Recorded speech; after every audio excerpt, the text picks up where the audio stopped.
आप अपने बच्चों को संस्कार देते हैं कि नहीं मैया जी? थोड़ा सा समय निकाला करो और बच्चों को संस्कार दिया करो। संस्कार क्या होते हैं? हर बार बच्चों की जिद पूरी करने की जरूरत नहीं है। आप लोग बच्चों की जिद पूरी कराते रहते हैं। बच्चे ने जरा सी जिद कर ली, आपने पूरी कर दी। अरे लाला रो मत, रो मत लाला, रो मत। काहे ना रो, दो चार थप्पड़ दो, थोड़ा रोने दो, गला खुलेगा।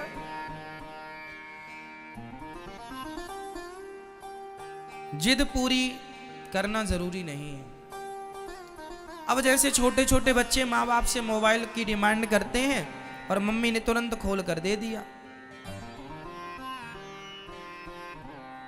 आज आपने ये जिद पूरी की, कल कुछ और जिद पूरी करोगे। फिर बच्चों को लगेगा कि हमारी मम्मी तो हमारी सारी जिद पूरी करती है, तो फिर वो जिद कर करके वो जरूरतें पूरी कराएगा। और कभी मना किया तो फिर बच्चा तुम पर हावी हो जाएगा, आंख दिखाएगा।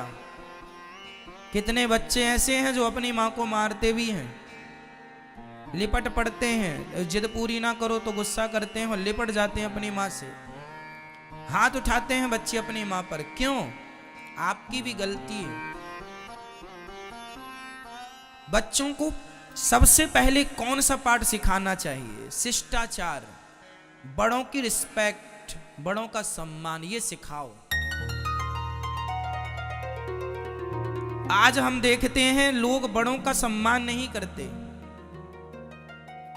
बड़ों का सम्मान करना छोड़ दोगे तो हमारी संस्कृति नष्ट हो जाएगी। इसलिए मेरी मां, पहली जिम्मेदारी हम सबकी है कि हम अपने बच्चों को बड़ों का सम्मान करना सिखाएं। कोई भी घर में बड़ा आए, अतिथि आए, उनके चरण छुओ। बेटा जाओ, दंडवत करो, प्रणाम करो, प्रणाम करो हाथ जोड़कर। छोटे छोटे बच्चों से बताओ कि ये तुमसे बड़े हैं, पांव छुओ इनके, चरण दबाओ इनके, सेवा करो। सेवा का भाव बचपन से लाकर खड़ा कर दो। अपने बच्चों को लेकर के फुटपाथ पे जाया करो, गरीबों के बीच में, उन दुखिया लोगों के बीच में जाया करो जो आज घास की कुटिया बना करके अपना जीवन यापन कर रहे हैं, झोपड़ियों में रह रहे हैं। उनके पास जाकर उन बच्चों को, आप अपने बच्चों को बताओ, देखो बेटा ये भी छोटे छोटे बच्चे हैं। उनके बच्चों को दिखाओ कि देखो ये भी बच्चे हैं और तुम भी बच्चे हो। ये 50 पैसे की टॉफी भी कभी कभी खाते हैं और तुम 10-10 रुपए की टॉफियां भी आधी खा के बर्बाद कर देते हो। 50-50 रुपए की टॉफियों की कोई वैल्यू नहीं। पैसा है आपके पास, अच्छी बात है, भगवान करें और दें, लेकिन पैसे का अर्थ ये तो नहीं कि आप पैसे का दुरुपयोग करने लग जाएं। कहावत है, तेली के तेल होता है तो पहाड़ पे नहीं पोतता। कहावत है ये। जीवन में संस्कार देने से आएंगे और ना देने से कुछ नहीं। करने से सब होता और ना करने से कुछ नहीं होता। संस्कार ही सबसे बड़ा धन है आपका। कोई ये नहीं पूछेगा कि तुम्हारे बैंक में कितना पैसा है, जमाना यही पूछेगा तुम्हारा बेटा क्या करता है, तुम्हारे बेटे का आचरण कैसा है, व्यवहार कैसा है। जब आप किसी के बेटे को देखते हैं ना और वो बेटा बिल्कुल संस्कारहीन है, समझ के लग जाता रे राम पैसे ही कमाया है, संस्कार वंस्कार तो दिया नहीं। पैसे कमाना बुरा नहीं है, पर पैसे की दौड़ में कहीं इतना आगे ना निकल जाना कि जो संस्कार देने थे वही रह जाएं। ठीक है? आज हम बच्चों को देखते हैं, बड़े बड़े बच्चे पढ़े लिखे समझदार, ये अपने से बड़ों का सम्मान नहीं करते। एक जमाना वो था कि बाप आता था तो बेटा खड़ा हो जाता था, पिताजी आइए बैठिए। आजकल तो बेटा बैठा रहता, बाप आए तो बैठे, कोई रिस्पॉन्स ही नहीं है। एक जमाना वो था कि पहले बेटा नहा धोकर पहले अपनी माता के, अपने पिता के पांव छूता था, भगवान को नमस्कार करता था, सूर्य भगवान को जल चढ़ाता था, फिर आगे के कोई काम होते थे। आजकल तो पापा पिताजी काम पे निकल जाते हैं, तब बेटा जागता है। कौन देगा संस्कार? पाकिस्तान से लोग आएंगे संस्कार देने आपके बच्चों को? बोलो क्यों? मुसलमान का बच्चा टोपी लगा के नमाज पढ़ने जाता है, तुम्हारा बच्चा सवेरे किसी मंदिर में जाता है, गीता पढ़ता है? नहीं पढ़ता। कल को तुम्हारा बेटा ही अपने धर्म का ज्ञान ना रखने के कारण कल तुम्हारा बेटा ही कहीं हिंदू से कहीं मुसलमान ना बन जाए और कहीं वो क्रिश्चियन ना हो जाए, कहीं धर्म परिवर्तन ना कर ले। भाई स्वयं के धर्म का नॉलेज ना होने से, स्वयं के धर्म का ज्ञान ना होने से वो जो सुनेगा वो कर लेगा। इसलिए उसके धर्म का नॉलेज, आपका धर्म, आपकी जिम्मेदारी है कि आप अपने बच्चों को अपने धर्म की बातें बताएं। बेटा ये हमारे राम है, ये हमारे कृष्ण है, राम जी क्यों महान है बताओ अपने बच्चों को। राम जी ने कौन से काम किए जिससे वो महान हो गए बताओ अपने बच्चों को। यही संस्कार है कि राम जी ने अपनी मर्यादा का उल्लंघन नहीं किया, माँ बाप की आज्ञा का उल्लंघन नहीं किया। माँ ने कह दिया कि वनवास जाना है, एक बार भी पलट कर नहीं कहा मैं क्यों जाऊं, मेरी गलती क्या है। बोलो क्या राम जी नहीं कह सकते थे कि मुझे क्यों भेज रही हो माँ वनवास, मैं क्यों जाऊं? राम जी नहीं जाते तो क्या कह के जबरदस्ती भेज पाती? लेकिन नहीं, धन्य है वो राम जो माँ की आज्ञा का पालन करते थे, भले वो सौतेली माँ क्यों ना हो। ये संस्कार कहां से आएंगे? रामचरितमानस से। बताओ अपने बच्चों को कि भगवान राम के जीवन में एक दूसरी महिला आई थी, नाम था सूपनखा। उस महिला को देखकर राम जी ने, उसने कहा था कि तुम मेरे से विवाह कर लो, पर राम जी अपने धर्म से डिगे नहीं। ऐसा नहीं कि अपनी पत्नी को छोड़कर किसी नारी को देख लें, ये मर्यादा राम जी की है। ये चीजें अपने बच्चों को सिखाओ कि बेटा कितना भी धन कमा लेना, कितना भी वैभव पा लेना, पर अपने धर्म से ना हटना। धर्म से हट जाने पर हम धन का क्या करेंगे बताओ?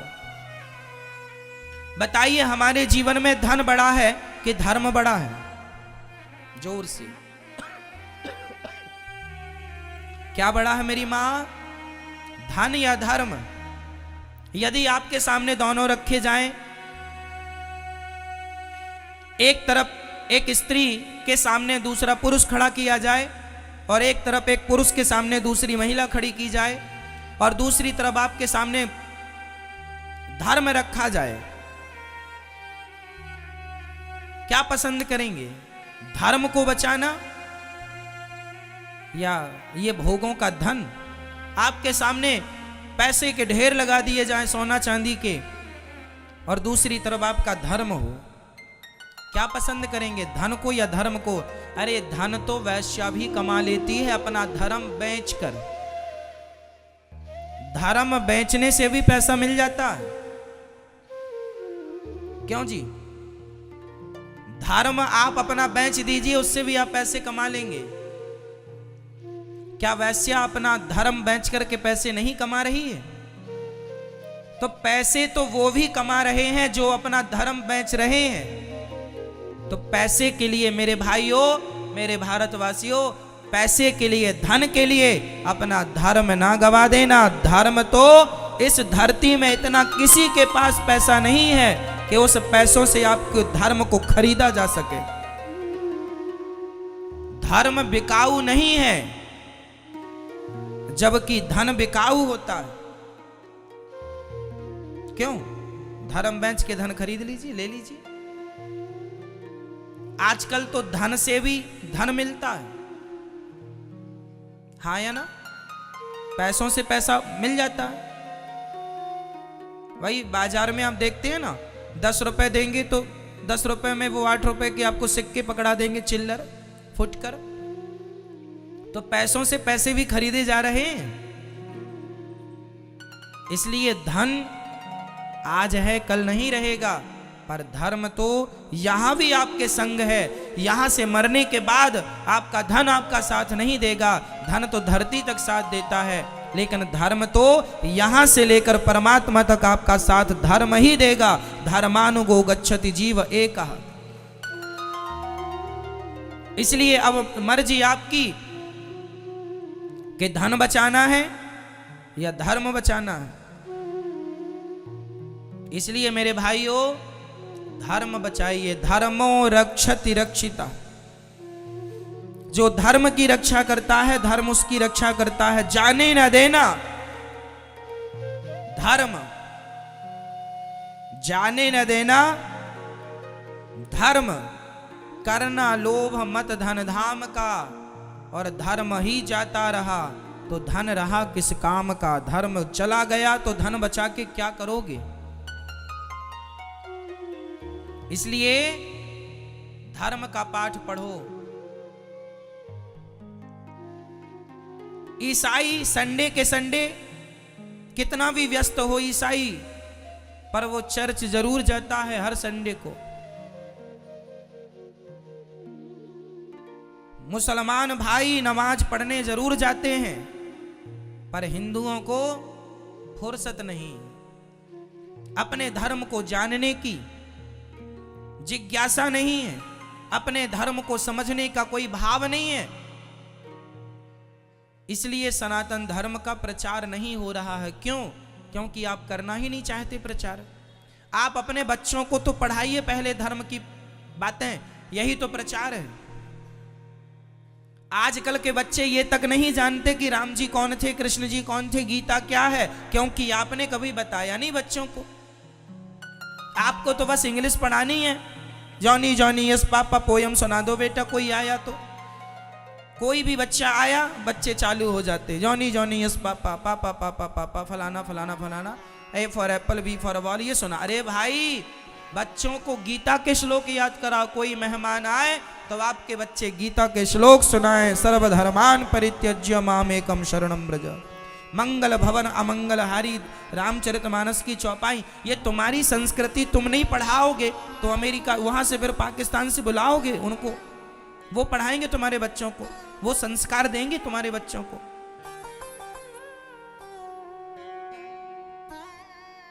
समय निकालो मेरी मां और अपने धर्म को जानो। हमारा सनातन धर्म सबसे श्रेष्ठ धर्म है।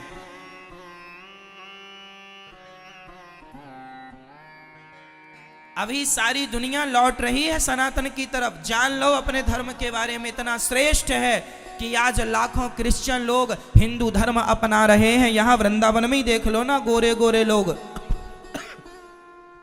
आप में से कितने लोगों ने वृंदावन में अंग्रेजों को देखा है माला जपते हुए, परिक्रमा लगाते हुए, तुलसी की माला पहने? ये कौन लोग? ये क्रिश्चियन लोग हैं। ये इंग्लैंड, अमेरिका, ना जाने किस किस देश से यहां आते हैं और भगवान का चिंतन कर रहे हैं। ये वहां के लोग, और ये भारत के लोग ये समझ नहीं रहे हैं। वो विदेशी महिलाएं इतनी बढ़िया साड़ी पहनने लगी हैं, और ये हमारे भारत की माताएं अभी फटे कपड़े पहने घूम रही हैं। वो तुम्हारी संस्कृति फॉलो कर रहे हैं, वो तुम्हारी नकल कर रहे हैं, और तुम उनकी नकल करने में लगे हो जो कि ऑलरेडी तुम्हारी नकल करना चाह रहे हैं। हाँ या ना? आप अपनी आंखों से यहां अंग्रेजों को देख लेना, माला जपते हैं, तुलसी की माला धारण करते हैं। अभी कोई मुसलमान भाई बड़े पद पर थे और उन्होंने अपना मुसलमान धर्म छोड़ के हिंदू धर्म अपना लिया। मिस्टर त्यागी उनका नाम है वर्तमान में। क्या?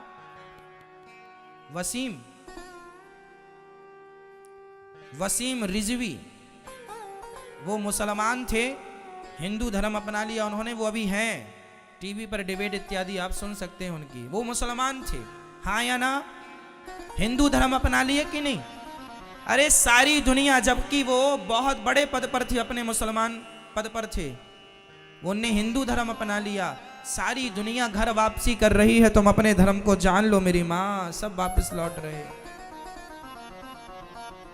आप नहीं सिखाएंगे अपने धर्म का, ज्ञान नहीं देंगे, पाठ नहीं पढ़ाएंगे तो कौन पढ़ाएगा? इसलिए बच्चों को गीता पढ़ाया करो, गीता इस धरती में, इस दुनिया में सबसे ज्यादा पढ़ी जाने वाली पुस्तक, पढ़ा जाने वाला ग्रंथ भगवत गीता है। इस धरती में ऐसी कोई भाषा नहीं है जिस भाषा में गीता को ट्रांसफर ना किया गया हो, ट्रांसलेट ना किया गया हो। कोई भाषा ऐसी नहीं है जिस भाषा में गीता ना हो। इस धरती में सबसे ज्यादा पढ़ी जाने वाली पुस्तक है भगवत गीता। इंग्लैंड के लोग पढ़ रहे हैं, अमेरिका के लोग पढ़ रहे हैं, बस एक भारत के लोग हैं जो जॉनी जॉनी यस पापा याद कर रहे हैं। पता नहीं आपको कब अक्ल आएगी, कब अपनी संस्कृति को जानोगे, कब अपनी संस्कृति का सम्मान करोगे, कब आपके पॉकेट पर गीता होगी, कब आपकी जिह्वा पर गीता के श्लोक होंगे। कितना सुंदर मेरा भारत है। मेरे भारत जैसा कोई देश नहीं है। धन्य है मेरे भारत की संस्कृति को मैं नमस्कार करता हूं। आज सारी दुनिया भारत की संस्कृति को सराहती है कि धन्य है वो भारत जहां की महिलाएं आज भी अपने शरीर को ढक करके रखती हैं, पर पुरुष के सामने सिर ढक लेती हैं। ऐसी महिलाएं केवल भारत में होती हैं। अपने पति के जाने के बाद वो अपने पति की विधवा रह के जिंदगी जी लेती है, पर पुरुष को नहीं देखती। ऐसी क्वालिटी की महिलाएं सिर्फ भारत में ही पाई जाती हैं। सारी दुनिया छान लो, ऐसी नारियां कहीं मिल जाएं किसी देश में तो बता देना, मैं आपकी वंदना कर लूंगा। मेरे भारत की महिला ऐसी पवित्र है, वो गंगा की तरह के पति के मरने के बाद उसी की विधवा रह के जिंदगी गुजार देती है, पर स्वप्न में भी पर पुरुष का चिंतन नहीं करती। ये कल्चर केवल हमारा है। अमेरिका जापान में तो कपड़ों की तरह पुरुष बदले जाते हैं। हमारी संस्कृति इतनी श्रेष्ठ है। इसलिए मेरे देश की संस्कृति, भारतीय संस्कृति अपने बच्चों को पढ़ाया करो। मेरी